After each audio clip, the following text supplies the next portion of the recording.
Imagine this. A leader walks into a room. No threats, no weapons, no raised voice. Yet everyone falls silent. Orders are given, and without question, people obey. Why? It isn't respect. It isn't love. It isn't loyalty. It's fear. Fear has ruled kingdoms, religions, corporations, and even families.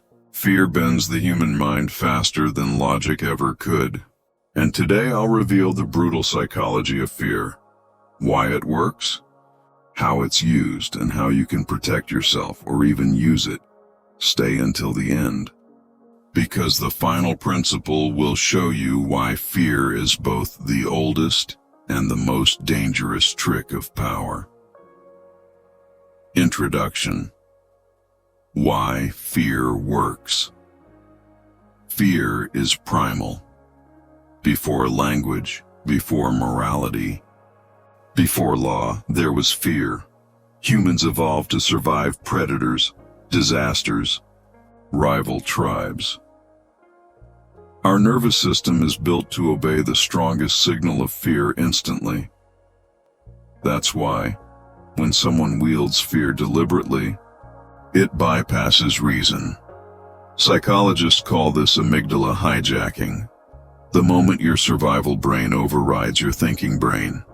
And leaders, whether kings, cult leaders, bosses, or politicians, have exploited this for centuries. Machiavelli said it best: "It is better to be feared than loved, if you cannot be both." The 3 laws of fear. Let's break down 3 psychological laws that explain why fear makes people obey. Law 1, the law of uncertainty. Fear thrives in the unknown. When people don't know what will happen, their imagination creates the worst outcome. Leaders don't always need to act, just hint at punishment and people fall in line. Example: during Stalin's reign, many weren't sure what words might get them executed. That uncertainty itself kept millions obedient. Law 2, the law of authority. The human brain is wired to follow authority figures, even when it goes against conscience. The famous Milgram experiment proved this. Ordinary people shocked strangers with dangerous volts of electricity, simply because a man in a white coat told them. To authority, plus fear of consequences. Obedience. Law 3, the law of isolation. Fear grows when people feel alone. Divide and rule isn't just a cliche, it's neuroscience. When individuals believe no one will back them up, they obey out of self-preservation.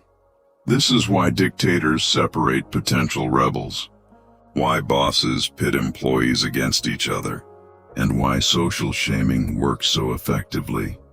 Historical examples of fear as power. To understand fear's dominance, look at history's masters. The Roman Empire. Rome thrived not only through armies but through spectacle. Public crucifixions, gladiator deaths, executions in arenas. These were warnings. The message: this could be you. The Catholic Church in the Middle Ages. Eternal damnation was the ultimate fear. When people feared hell more than hunger, the church gained unmatched obedience. Leaders didn't need swords. Fear of the unseen kept entire continents under control. Hitler's regime. Fear of the Gestapo. Concentration camps. Betrayal by neighbors. Fear wasn't random. It was systematic. Even those who hated the system stayed quiet. Fear silenced truth more effectively than censorship. The corporate world today. Modern leaders don't crucify or torture, but fear is still alive. Fear of losing your job, fear of public humiliation, fear of being canceled. It's more subtle, but just as controlling. How leaders use fear in modern society. So how is fear used today? 1. Political fear. Politicians constantly use fear. Fear of immigrants, fear of enemies, fear of economic collapse. It's the easiest way to rally obedience. When people are afraid, they surrender freedom for security. 2. Workplace fear. Bosses leverage fear of unemployment, exclusion, or bad reviews. Employees obey deadlines, stay late, even compromise values, because the fear of being fired outweighs rational resistance. Social fear. Cancel culture, mob outrage, and digital shaming create obedience through social fear. People don't question narratives because they fear exile from the tribe. And exile, in evolutionary psychology, equals death. The psychology of why people freeze. Why don't people resist? Because fear paralyzes. Fight, flight, freeze. The freeze response is the most underestimated. When terrified, many don't fight or flee. They obey, hoping submission will reduce punishment. Leaders know this instinctively. They apply just enough fear to trigger compliance without open rebellion. It's a careful balance. Too much fear leads to revolt. Too little fear leads to disobedience. How fear is packaged as obedience. Fear doesn't always look like fear. Sometimes it disguises itself. Fear as respect. Leaders frame obedience as respect for authority. Fear as morality. Societies teach that disobedience is immoral, not just dangerous. Fear as loyalty. Leaders blur lines so questioning them looks like betrayal.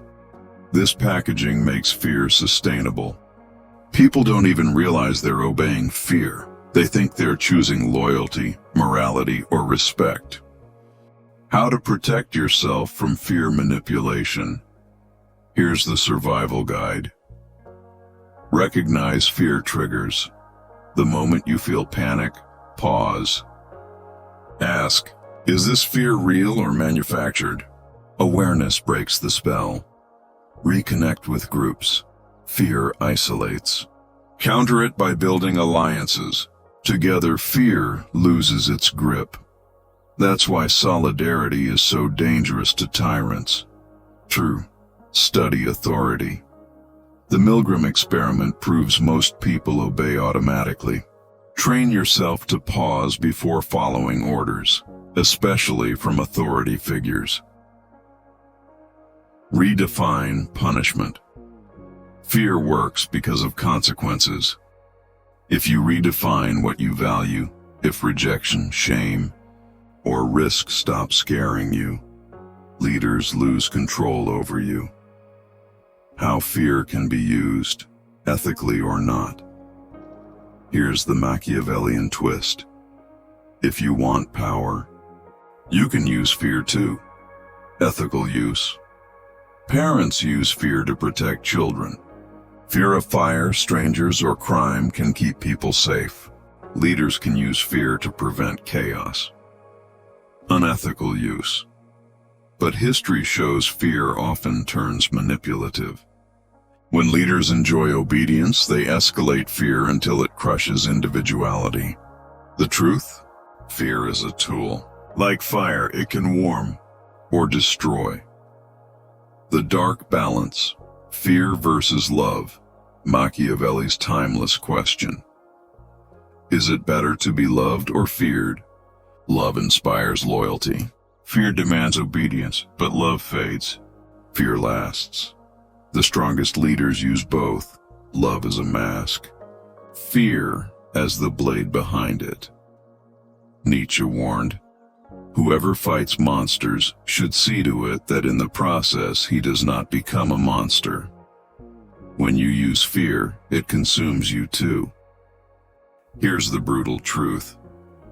People don't obey because they want to. They obey because they fear the cost of saying no. Fear is the oldest weapon of power. It can silence truth, bend crowds, and turn ordinary people into willing slaves. But remember this: fear only controls you if you never question it. So the next time a leader, boss, or society itself demands obedience, ask yourself, am I following? Or am I just afraid? If you want to master the dark psychology of power, Machiavelli, Nietzsche, and the hidden rules of manipulation, subscribe now. Because knowledge is the only antidote to fear.